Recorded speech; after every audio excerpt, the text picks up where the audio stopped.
क्या आप यकीन करेंगे कि दुनिया की चौथी सबसे बड़ी इकोनॉमी, दुनिया की सबसे एडवांस टेक्नोलॉजी बनाने वाले देशों में शामिल जापान, जिस देश की कार्स पूरी दुनिया चलाती हैं, जिसके रोबोट्स दुनिया को हैरान कर देते हैं और जिसकी सेमीकंडक्टर टेक्नोलॉजी पर पूरी दुनिया डिपेंडेंट है, उस जापान के पास आज तक अमेरिका की CIA जैसी, ब्रिटेन की MI6 जैसी, इंडिया की RNAW जैसी और इजराइल की मोसाद जैसी कोई सेंट्रल इंटेलिजेंस एजेंसी नहीं थी। सोचिए, इतनी पावरफुल कंट्री, लेकिन दुनिया भर से सीक्रेट इंटेलिजेंस जुटाने वाली कोई सेंट्रल एजेंसी नहीं। और अब 80 साल बाद जापान अपना पहला नेशनल इंटेलिजेंस ब्यूरो बनाने जा रहा है।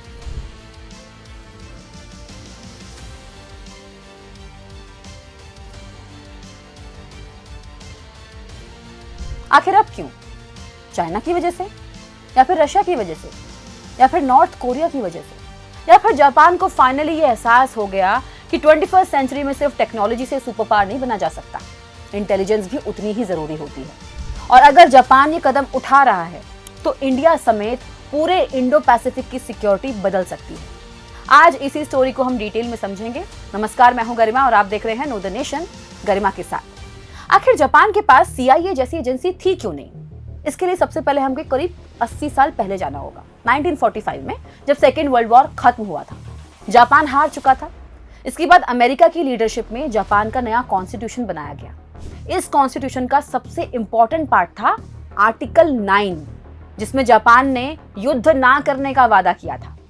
धीरे धीरे जापान ने फैसला किया कि हम मिलिट्री सुपर पावर नहीं बनेंगे, हम इकोनॉमिक सुपर पावर बनेंगे, और यही हुआ। जापान ने अपनी पूरी ताकत लगा दी कार्स बनाने में, टेक्नोलॉजी बनाने में, इलेक्ट्रॉनिक्स, रोबोटिक्स, सेमीकंडक्टर्स, मैन्युफैक्चरिंग, जबकि उसकी सिक्योरिटी का बड़ा हिस्सा अमेरिका के साथ अलायंस पर टिका रहा। अगर कोई बड़ा खतरा आता तो अमेरिका आगे रहता। यानी जापान ने अपनी इंटेलिजेंस कैपेबिलिटी को भी उसी हिसाब से डेवलप किया। लेकिन यहाँ एक बहुत बड़ी कमी रह गई। जापान के पास एजेंसीज थी, लेकिन CIA जैसी एजेंसीज नहीं थी। बहुत लोग सोचते हैं कि जापान के पास इंटेलिजेंस एजेंसी थी ही नहीं। ऐसा बिल्कुल नहीं है। एजेंसीज थी, कई थी। कोई डोमेस्टिक इंटेलिजेंस देखती थी, कोई मिलिट्री इंटेलिजेंस देखती थी, कोई कैबिनेट को रिपोर्ट्स देती थी, कोई पुलिस इंटेलिजेंस संभालती थी। लेकिन प्रॉब्लम क्या थी? सभी अलग अलग काम कर रही थी। ऐसा कोई सेंट्रल ब्रेन नहीं था जो सारी इंफॉर्मेशन को जोड़कर एनालिसिस करे और फिर प्राइम मिनिस्टर को एक यूनिफाइड स्ट्रैटेजिक पिक्चर दे। यानी बिखरी हुई इंटेलिजेंस मौजूद थी। कई दशकों तक ये मॉडल चलता रहा, क्योंकि दुनिया भी काफी हद तक स्टेबल थी। लेकिन फिर दुनिया बदलने लगी और यहीं से जापान की सोच भी बदल गई। 2022 में पहला झटका लगा रशिया से, जब रशिया ने यूक्रेन पर हमला किया। इसके बाद अमेरिका और यूरोप ने रशिया पर भारी सैंक्शंस लगा दिए। अब रशिया के सामने सबसे बड़ी चुनौतियां थी, जैसे high end technology, microchips, machine tools, advance electronics, इन सब की जरूरत थी रशिया को। लेकिन वेस्टर्न कंट्रीज ने क्या किया? सप्लाईज रोक दी।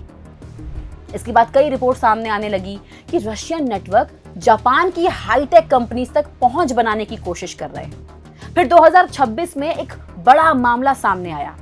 आरोप लगा कि एक जापानीज कंपनी का एम्प्लॉय सेंसिटिव टेक्निकल इंफॉर्मेशन को एक सस्पिशियस रशियन इंटेलिजेंस ऑफिसर तक पहुंचा रहा था। फिर जापान को रियलाइज हुआ कि अगर हमारी टेक्नोलॉजी इतनी वैल्यूएबल है तो उसकी सिक्योरिटी भी तो उतनी स्ट्रांग होनी चाहिए। लेकिन जापान की सबसे बड़ी चिंता शायद रशिया नहीं, चाइना है। चाइना और जापान के बीच सेंकाकू आइलैंड को लेकर डिस्प्यूट सालों पुराना है। लेकिन आज की लड़ाई से समुद्र की नहीं है, कंप्यूटर के अंदर भी लड़ी जा रही है।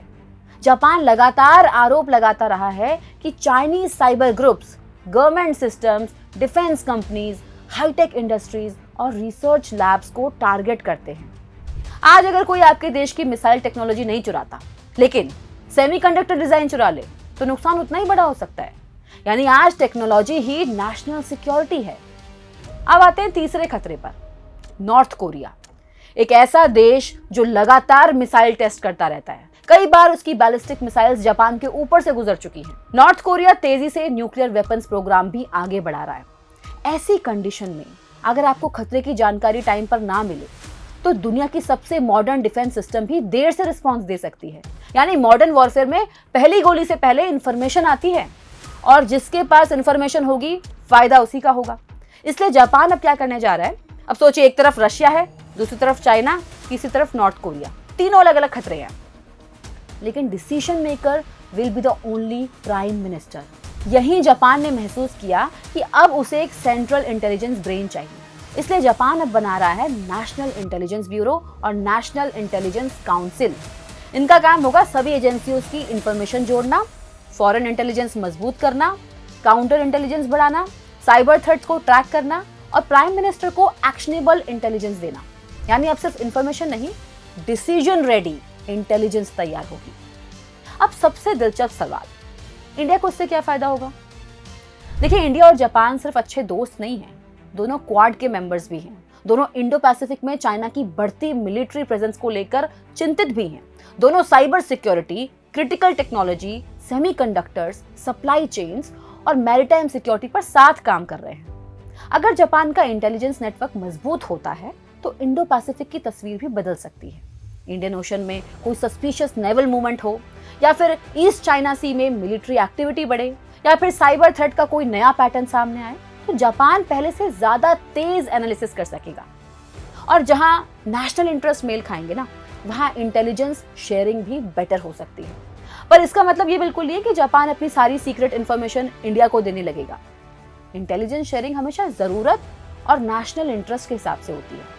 लेकिन इतना तय है कि जितना मजबूत जापान का इंटेलिजेंस सिस्टम होगा, उतनी ही मजबूत उसकी स्ट्रैटेजिक पार्टनरशिप भी होगी। और इंडिया आज उसके हिसाब से भरोसेमंद स्ट्रैटेजिक पार्टनर्स में से शामिल है।